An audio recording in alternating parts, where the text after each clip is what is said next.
Friends, welcome to my channel. LRS scheme में जो TCS की एप्लीकेबिलिटी है उसमें काफी चेंजेस हो रहे हैं। 1 अक्टूबर 2020 से इसमें जो टीसीएस एप्लीकेबल किया गया था रिस्पेक्टिव रेट से, उसको चेंज करा था फाइनेंस एक्ट 2023 में। फिर जो चेंजेस थे उसको अभी होल्ड कर दिया है, और जो प्रीवियस प्रोविजन था उसको रिस्टोर कर दिया है। बट कुछ रेट्स है जिसको इंक्रीज कर दिया है। थ्रेशोल्ड लिमिट है। अब वो अप्लाई होनी थी 1 जुलाई से, जिसको पोस्टपोन करके 1 अक्टूबर कर दिया। तो अब एक्चुअली में क्या है, एलआरएस स्कीम क्या है, टीसीएस उसमें क्या एप्लीकेबल है 30 सितंबर तक, और उसके बाद क्या है, ये सारी चीजें हम आज के वीडियो में देखेंगे, क्योंकि काफी कंफ्यूजन है इससे रिलेटेड। तो सबसे पहले हम जानते हैं कि एक्चुअल प्रोविजन क्या था। तो सेक्शन 206 सी है जो कि ये सारी बातें करता है। 206 सी में 1G इंसर्ट करा गया है 1 अक्टूबर 2020 से, जिसमें बताया गया है every person being an authorise dealer, मतलब ये किसके लिए एप्लीकेबल है, ऑथराइज डीलर्स के लिए, who receives an amount for remittance out of India from a buyer being a person remitting such amount out of India under the liberalised remittance scheme. अभी आगे हम देखेंगे लिबरलाइज्ड रेमिटेंस स्कीम क्या होती है, of the reserve bank of India. एक तो authorise dealer पे एप्लीकेबल है, दूसरा है being a seller of an overseas tour program package who receives any amount from buyer being the person who purchase such package। मतलब दो लोगों के लिए इस पे ध्यान देने की बात है, बट जो आम जनता है उनको इसलिए भी ध्यान देना है क्योंकि जब वो ये ट्रांजैक्शंस कर रहे होंगे, या तो ओवरसीज टूर पैकेज ले रहे हैं, या फिर आप एलआरएस स्कीम के तहत आप रेमिट कर रहे हैं आउटसाइड इंडिया कोई अमाउंट, तो आपको एक एडिशनल अमाउंट देना है। तो वो एडिशनल अमाउंट सही दे रहे हैं कि नहीं, इसके लिए आपको ये जानकारी होनी चाहिए। तो ये जो प्रोविजन है जिसकी लाइबिलिटी है, लाइबिलिटी किसकी है, ऑथराइज डीलर और सेलर की। ये दो बातें अपन को क्लियर हो गई। अब एलआरएस स्कीम क्या है, तो लिबरलाइज्ड रेमिटेंस स्कीम ये रेसिडेंट इंडिविजुअल इंक्लूडिंग माइनर्स के लिए आया है, जो फ्रीली रेमिट कर सकते हैं यूएसडी 2,50,000 तक पर फाइनेंशियल ईयर। फाइनेंशियल ईयर कब से स्टार्ट होता है, अप्रैल से मार्च। तो जो रेसिडेंट इंडिविजुअल है, जो इंक्लूडिंग माइनर्स, वो फ्रीली रेमिट कर सकते हैं पैसे कितने तक, यूएसडी 2,50,000 तक पर financial year, for any permissible current और कैपिटल अकाउंट ट्रांजैक्शन और अ कॉम्बिनेशन ऑफ बोथ। मतलब अगर आप करेंट अकाउंट ट्रांजैक्शन कर रहे हैं, capital account transaction freely remit कर सकते हैं, बट लिमिट है USD dollar 2,50,000। Further resident individual can avail of foreign exchange facility for the purpose mention in para 1 of schedule 3 of FEMA CAT amendments rules 2015 dated May 26, 2015 within the limit of USD 2,50,000 only. अब इसमें schedule 3 है, schedule 3 के parts, मतलब यहाँ पर जब हम FEMA की बात करते हैं तो काफी शेड्यूल्स बताए गए हैं। तो उसमें करेंट अकाउंट ट्रांजैक्शन डिफाइंड है, कैपिटल अकाउंट ट्रांजैक्शन डिफाइंड है, कौन कौन से आप फ्रीली रेमिट कर सकते हैं वो ट्रांजैक्शन बताए गए हैं, किसमें परमिशन लेनी पड़ती है सेंट्रल गवर्नमेंट की, किसी किसी में आरबीआई की परमिशन लेनी पड़ती है। तो ये सब शेड्यूल्स में डिफाइन किए गए हैं। तो जो बेसिक अभी आपको पता होना चाहिए वो ये होना चाहिए कि ये एलआरएस स्कीम किस पे एप्लीकेबल है, रेसिडेंट इंडिविजुअल इंक्लूडिंग माइनर्स, जो कि फ्रीली रेमिट कर सकते हैं डॉलर्स 2,50,000 तक। अब बस इसी के लिए ही टीसीएस की एप्लीकेबिलिटी लेकर आए हैं। तो ये 1 अक्टूबर 2020 से एप्लीकेबल है, जिसको फर्दर चेंज कर दिया था फाइनेंस एक्ट 2023 में। अब फाइनेंस एक्ट 2023 में उन्होंने क्या किया कि ये जो सेक्शन है 206C1G, इसमें उनने रेट्स एक तो इंक्रीज कर दिए, जो भी एलआरएस के ट्रांजैक्शन होंगे उसमें 5% से इंक्रीज करके 20% कर दिए, और साथ ही साथ पहले इसमें 7 लाख तक की थ्रेशोल्ड लिमिट थी जिसको रिमूव कर दिया। ये किसमें हुआ, ये सब हुआ फाइनेंस एक्ट 2023 में। पर ये जो दो चेंजेस उनने फाइनेंस एक्ट 23 में किए थे, ये दोनों चेंजेस उस रेमिटेंस पे नहीं था जो कि एजुकेशन एंड मेडिकल पर्पस के लिए आप कर रहे हो। तो एजुकेशन और मेडिकल पर्पस के लिए तो सेम रेट्स थे जो पहले 1 अक्टूबर 2020 में प्रिवेल कर रहे थे, और थ्रेशोल्ड लिमिट भी सेम थी, कोई भी चेंज उसमें नहीं किया था। बट फिर अब क्या हुआ, फाइनेंस एक्ट में जो चेंजेस आए वो काफी रिप्रेजेंटेशन आए कि अभी हम नहीं कर सकते, तो इस कारण से उसको होल्ड कर दिया। साथ ही साथ फिर एक 16 मई 2023 में नोटिफिकेशन निकाला गया जिसमें क्रेडिट कार्ड ट्रांजैक्शन को भी एलआरएस स्कीम में इंक्लूड कर रहे थे कि अगर आप क्रेडिट कार्ड यूज करके कोई खर्चा कर रहे हो एलआरएस के तहत, तो उस पे भी टीसीएस की एप्लीकेबिलिटी आएगी। बट अगेन, अभी जो इंफ्रास्ट्रक्चर है बैंक का वो इतना डेवलप नहीं हुआ है कि क्रेडिट कार्ड ट्रांजैक्शन को भी वो इंक्लूड कर पाए, तो इसको होल्ड कर दिया गया है। अब एट प्रेजेंट क्या सिचुएशन होगी वो मैं आपको बताती हूँ। जो लेटेस्ट सर्कुलर आया था उसमें ये जो थ्रेशोल्ड लिमिट है 7 लाख की, वो रिस्टोर कर दी गई है पर फाइनेंशियल ईयर पर इंडिविजुअल। तो अब एलआरएस स्कीम के तहत, लिबरलाइज रेमिटेंस स्कीम के तहत जो भी इंडिविजुअल रेमिट कर रहा है तो उसको पर फाइनेंशियल ईयर 7 लाख की थ्रेशोल्ड लिमिट मिलेगी, जिसमें कोई टीसीएस अप्लाई नहीं होगा। पर्पस कोई भी हो सकता है, पर other than tour, overseas tour and travel का कोई भी पर्पस हो सकता है। बट टूर, अगर आप ओवरसीज टूर पैकेज ले रहे हैं तो उसमें थ्रेशोल्ड लिमिट पहले भी नहीं थी और अभी भी नहीं है। और चेंज अब क्या कर रहे हैं, चेंज ये है कि कुछ रेट्स जो इंक्रीज किए थे अब वो एप्लीकेबल है 1 अक्टूबर से। तो मैं आपको स्ट्रेट अवे वहां ले जाती हूँ जहां पर रेट्स बताए गए हैं कंपैरेटिव चार्ट के थ्रू।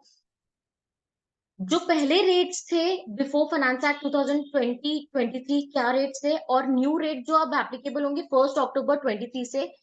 तो यहाँ बाइफर्केट किया है नेचर ऑफ पेमेंट्स में। आपको क्या याद रखना है, यहाँ पर ये रखना है कि अगर आप कोई एजुकेशन से रिलेटेड एक्सपेंडिचर कर रहे हैं, मतलब रेमिटेंस कर रहे हैं एजुकेशन से रिलेटेड, जो कि फाइनेंस है bye loan from financial institution, loan लेके आप एजुकेशन एक्सपेंडिचर कर रहे हैं, तो 7 लाख तक अभी निल है। 7 लाख के ऊपर अगर आप एक्सपेंडिचर कर रहे हैं तो 0.5% से टीसीएस लगेगा। ये सिर्फ और सिर्फ 30 सितंबर तक के लिए है। 1 अक्टूबर के बाद भी सेम ही रहेगा, निल रहेगा 7 लाख तक, और 0.5 रहेगा अबव 7 लाख। तो जब आप कोई लोन लेके एजुकेशनल एक्सपेंडिचर कर रहे हैं और रेमिटेंस कर रहे हैं उससे रिलेटेड, तो 7 लाख तक निल, 7 लाख एंड अबव अगर कोई एक्सपेंडिचर है तो उसमें 0.5% टीसीएस। दूसरा है मेडिकल ट्रीटमेंट या एजुकेशन अदर देन फाइनेंस। एक तो medical treatment plus education without finance, अगर आप ये कोई रेमिटेंस कर रहे हैं फॉरेन में तो up to 7 lakh rupees, rupees terms में ये लिमिट है, उसमें निल रहेगा in both the scenario. And after 7 lakhs amount वो 5% टीसीएस लगेगा, मतलब 7 लाख के ऊपर जितना भी अमाउंट होगा उसमें 5% टीसीएस लगेगा। ये दोनों में, मतलब 1 अक्टूबर के बाद भी और अभी भी यही सेम रहेगा। LRS for other purpose, other purpose मतलब एजुकेशन और मेडिकल के अलावा अगर कोई और आप खर्चे के लिए रेमिटेंस कर रहे हो तो उसमें 7 लाख तक तो निल है, कब तक, 30 सितंबर। और 7 लाख के अबव अगर कर रहे हो तो 5% अप टू 30 सितंबर। तो ये लिमिट है 30 सितंबर तक की। 7 लाख तक कोई टीसीएस नहीं है, 7 लाख के ऊपर 5%। अब 1 अक्टूबर के बाद ये चेंज हो गए हैं रेट्स। यहाँ पर आपको ध्यान देना है कि अब अगर आप अदर देन मेडिकल और एजुकेशनल पर्पस कोई भी रेमिटेंस कर रहे हैं तो 1 अक्टूबर के बाद वो महंगा पड़ रहा है। 7 लाख तक तो कोई भी टीसीएस नहीं है, बट 7 लाख एंड अबव 20% से टीसीएस लगेगा। तो ये थोड़ा ध्यान देने वाली बात है। नेक्स्ट है purchase of overseas tour programme packages.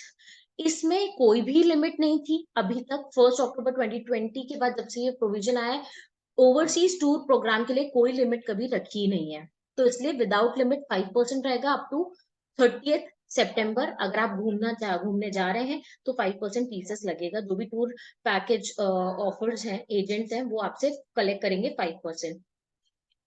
1 अक्टूबर के बाद 5% 7 लाख तक रहेगा, उसके 7 लाख के ऊपर 20% ये टीसीएस रेट हो जाएगा, तो इसका आप ध्यान रखें।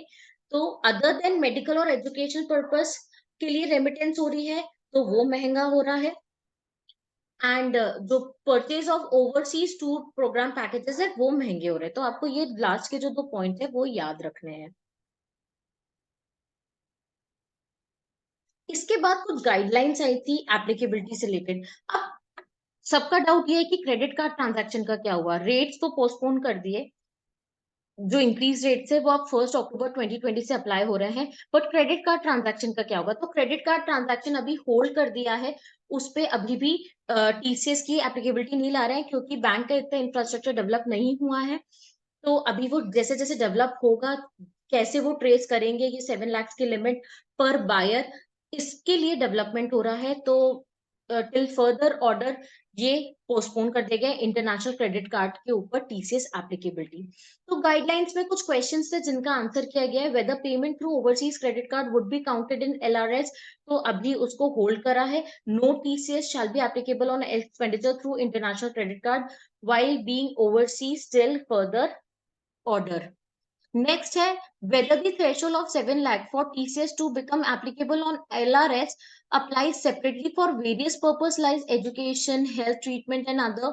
For example, if remittance of 7 lakh under LRS is made in a financial year for education purpose and other remittance in the same financial year of 7 lakh is made for medical treatment and 7 for other, whether the exemption limit of 7 lakh shall be given to each of the three separately. तो question ये बोल रहा है कि जैसे जैसे आप payment करेंगे, यहाँ पर जैसे नेचर ऑफ पेमेंट बताया था, नेचर ऑफ पेमेंट में कैसे बाइफरकेट किया है, education taken from loan, medical treatment और education without loan and other purpose. तो क्या सबके लिए 7 लाख की थ्रेशोल्ड लिमिट सेपरेट रहेगी क्या? तो जी नहीं। अगर आप एजुकेशन, मेडिकल ट्रीटमेंट या कोई और पर्पस के लिए which is other than overseas tour programme packages के लिए कर रहे हैं, तो इन सब के लिए एक ही लिमिट है 7 लाख की पर फाइनेंशियल ईयर, और 7 लाख को आप क्रॉस करते हैं तो फिर टीसीएस अप्लाई होगा।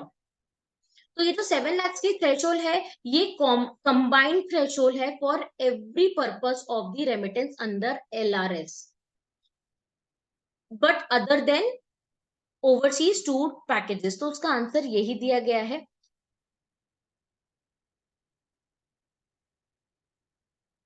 Next says, since there are different TCS rate on LRS for the first 6 months and next 6 months for the financial year 23-24, whether the threshold of 7 lakh for the TCS to become applicable on LRS applies separately for each 6 months. अब जैसे अभी 6 months के लिए different rates हैं and 6 months next 6 months के लिए different rates हैं, जैसे आप ये चार्ट देख रहे हैं। 30 सितंबर तक दूसरे रेट्स हैं और नेक्स्ट 1 अक्टूबर के बाद दूसरे रेट्स हैं। तो क्या ये जो हमारी लिमिट है 7 लाख की, तो ये भी 2 बार देखनी पड़ेगी? मतलब अप टू सितंबर 30 सितंबर अलग 7 लाख की लिमिट होगी और 1 अक्टूबर के बाद अलग 7 लाख की लिमिट होगी? तो जी नहीं। 7 लाख की जो लिमिट है वो पर फाइनेंशियल ईयर है। तो फाइनेंशियल ईयर में अगर आपने 30 सितंबर तक 7 लाख तक रेमिटेंस कर दिया है और 1 अक्टूबर के बाद 7 लाख से अबव आप कर रहे हो, तो न्यू रेट से आपको टीसीएस अप्लाई होगा। एक ही बार 7 लाख की लिमिट आपको दी जाएगी पर फाइनेंशियल ईयर पर individual. Whether threshold of 7 lakh for TCS to become applicable on LRS applies separately for each remittance through different authorized dealer. अब इसका क्वेश्चन का मतलब ये है कि आप अगर डिफरेंट ऑथराइज डीलर से रेमिटेंस कर रहे हैं, कुछ एक्सिस बैंक से कर दिया, एचडीएफसी से कर दिया, एसबीआई से कर दिया, ये सारे ऑथराइज डीलर्स हैं, तो एक्सिस बैंक के लिए 7 लाख अलग है, एचडीएफसी के लिए अलग है, एसबीआई के लिए अलग रहेगी? जी नहीं। पर बायर ये लिमिट है 7 लाख की, ना कि ऑथराइज डीलर की। तो फिर ऑथराइज डीलर को पता कैसे चलेगा? एक्सिस बैंक से अगर आप कर रहे हो, 5 लाख आपने वहां पर कर दिए, फिर एचडीएफसी बैंक से आप बाकी के रेमिटेंस कर रहे हो फॉर एग्जाम्पल 3 लाख की, तो एचडीएफसी को कैसे पता कि मुझे टीसीएस अप्लाई करना है? तो इसी के लिए ही वो बोल रहे हैं कि फैसिलिटी रियल टाइम अपडेट की डेवलप हो रही है under the guidance of RBI, since the facility to provide real time update of remittance under LRS by remitter is still under development by the RBI. It is clarified that the details of each earlier remittance under LRS by remitter during the financial year may be taken by the authorized dealer through an undertaking at the time of remittance. तो इसका मतलब है HDFC आपसे एक undertaking लेगा कि आपने अभी तक कितना रेमिटेंस कर चुके हो। जैसे आप उसमें अंडरटेकिंग में 5 लाख बताओगे, तो वो ऑटोमेटिकली 1 लाख पे टीसीएस आपसे कलेक्ट कर लेगा एचडीएफसी बैंक। Next है, there is a threshold of 7 lakh for remittance under LRS for TCS to become applicable, while there is another threshold of 7 lakh for purchase of overseas tour program package where reduced rate is 5% TCS apply. Whether these two threshold applies independently. तो दो threshold है, एक अपने other than overseas tour programme के लिए अलग threshold limit है 7 लाख की, और overseas programme overseas tour programme के लिए अलग है, दो थ्रेशोल्ड लिमिट्स हैं। तो दोनों इंडिपेंडेंटली ही अप्लाई होंगी। जब आप ओवरसीज टूर प्रोग्राम पैकेज पे खर्चा कर रहे हो तो उस पे 7 लाख आपको अलग से मिलेंगे, और other than overseas tour programme पे आपको अलग मिलेंगे। A resident individual spent 3 lakh for purchase of overseas tour program package from a foreign tour operator and remit money which is classified under LRS. There is no other remittance under LRS or purchase overseas tour program during the financial year. Whether TCS is applicable. अब इस question में उन्होंने ये बताया कि आप एक overseas tour programme package ले रहे हो, बट किससे? फॉरेन टूर ऑपरेटर से। तो जब आप फॉरेन टूर ऑपरेटर से ले रहे हो तो आप यहाँ पर LRS के अंडर एक तो रेमिटेंस कर ही रहे हो, साथ ही साथ ये ओवरसीज टूर प्रोग्राम पैकेज में सेपरेटली क्लासिफाई होगा। तो अब TCS कैसे अप्लाई किया जाएगा, ये क्वेश्चन की बात है। तो यहाँ पर बताया गया है, in case of purchase of overseas tour programme package which is classified under LRS. LRS में भी ये this type of transaction will cover, क्योंकि आप रेमिटेंस कर रहे हो फॉरेन में, और वो भी USD 2,50,000 तक है। TCS provision for purchase of overseas tour program package shall apply and not TCS provision for remittance under LRS. तो इस केस में जो purchase of overseas tour programme package है, मैं अगर आपको शेड्यूल से बताऊं तो ये वाला जो रेट है ये अप्लाई होगा, ना कि LRS फॉर अदर पर्पस ये वाला अप्लाई होगा। तो अगर आप 30 सितंबर के पहले ऐसा टाइप ऑफ ट्रांजैक्शन ले रहे हैं तो विदाउट थ्रेशोल्ड 5% से TCS लगेगा, और इसके बाद आप 1 अक्टूबर के बाद कर रहे हैं तो 5% लगेगा अप टू 7 लाख, और 7 लाख एंड अबव 20% लगेगा। तो जब हम ओवरसीज टूर पैकेज की बात कर रहे हैं तो वहां पर स्पेसिफिकली उसी के रेट्स लगेंगे, ना कि LRS के रेट्स लगेंगे। There are different rates for remittance under LRS for medical treatment, education purpose and for other purpose. What is the scope of remittance under LRS for medical treatment, education purpose? इस question में इन्होंने ये पूछा है कि जब हम medical treatment या एजुकेशन की बात करते हैं तो कौन कौन से टाइप ऑफ पेमेंट कवर होते हैं और क्या कोड अप्लाई होगा। तो अगर मेडिकल ट्रीटमेंट की बात करें तो परचेज ऑफ टिकट कवर होगी किसकी, जो जिस पर्सन का ट्रीटमेंट होना है और जो अटेंडेंट है उनका। मेडिकल एक्सपेंसेस जितने भी हैं उसका एक्सपेंसेस कवर होंगे, और other day to day expenses required for such purpose. तो ये 3 प्रकार के खर्चे मेडिकल ट्रीटमेंट में कवर होंगे, और इसमें जो कोड होगा वो S0304 होगा। जब आप रेमिटेंस के लिए एप्लीकेशन देते हैं तो आपको कोड, RBI कोड बताना पड़ता है, तो आप कोड में ये रेफर करेंगे फॉर मेडिकल ट्रीटमेंट, क्योंकि ये ट्रैवल से रिलेटेड है। इसी के साथ साथ एक और कोड होता है S1108 जो कि personal, cultural and recreational services के लिए होता है। Covers transaction for health service rendered remotely और on site. This covers series from hospital, doctor, nurse, paramedical and similar. तो दोनों ही कोड्स एप्लीकेबल होंगे, S0304 and S1108 for medical treatment. अब हम एजुकेशन की बात करें तो एजुकेशन में कौन कौन से रेमिटेंस इंक्लूड होंगे? Again purchase of ticket of person undertaking studies, जो पर्सन जा रहा है पढ़ने के लिए उसके जो टिकट परचेज है from India to overseas destination की, वो इंक्लूड होगी।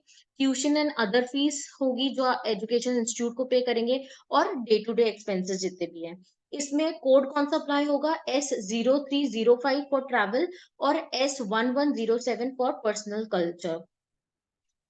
Whether purchase of international travel ticket or hotel accommodation on standalone basis is purchase of overseas tour program. तो अब overseas tour program पैकेज को डिफाइन किया गया है। डेफिनेशन में उन्होंने ये बताया है कि जब ये तीनों में से कोई 2 एक्टिविटीज़ भी हों, तो हम ओवरसीज़ टूर प्रोग्राम पैकेज मानेंगे। मतलब इंटरनेशनल ट्रैवल टिकट आपने ली हो, उसी के साथ-साथ होटल अकोमोडेशन लिया हो या फिर कोई other expenditure of similar nature and in relation thereto. तो इन तीनों प्रकार के जब हम अ, खर्चे करते हैं एक ट्रैवल से related, travel ticket, hotel accommodation या अदर एक्सपेंडिचर, तो वो ओवरसीज़ टूर प्रोग्राम पैकेज में आता है और फिर पता चलेगा कि ये जो खर्चा हो रहा है पर्टिकुलर, वो ओवरसीज टूर प्रोग्राम पैकेज में कवर होगा। इसी के कारण इसी के टीसीएस रेट्स अप्लाई होंगे। बट अगर आप स्टैंड अलोन बेसिस पे खर्चा करते हो, जैसे ट्रैवल टिकट अलग ले ली, होटल अकोमोडेशन अलग ले लिए, तो फिर एलआरएस के स्कीम्स अप्लाई होंगे, वो ओवरसीज टूर पैकेज प्रोग्राम में कवर नहीं होंगे। So these are some guidelines relating to applicability of TCS, जो लेटेस्ट हमने अभी प्रोविजन देखा। होप आपको ये समझ आया होगा कि कहाँ से ये जनरेट हुआ है 1 अक्टूबर 22 से 2020 से, फिर फाइनेंस एक्ट 23 ने क्या किया, अब क्या है और आगे 1 अक्टूबर के बाद क्या होगा। इसके अलावा कोई और डाउट है तो आप मुझे कमेंट सेक्शन में बता सकते हैं। तो तब तक के लिए मेरी वीडियो को लाइक करो और चैनल को सब्सक्राइब करें। Thank you.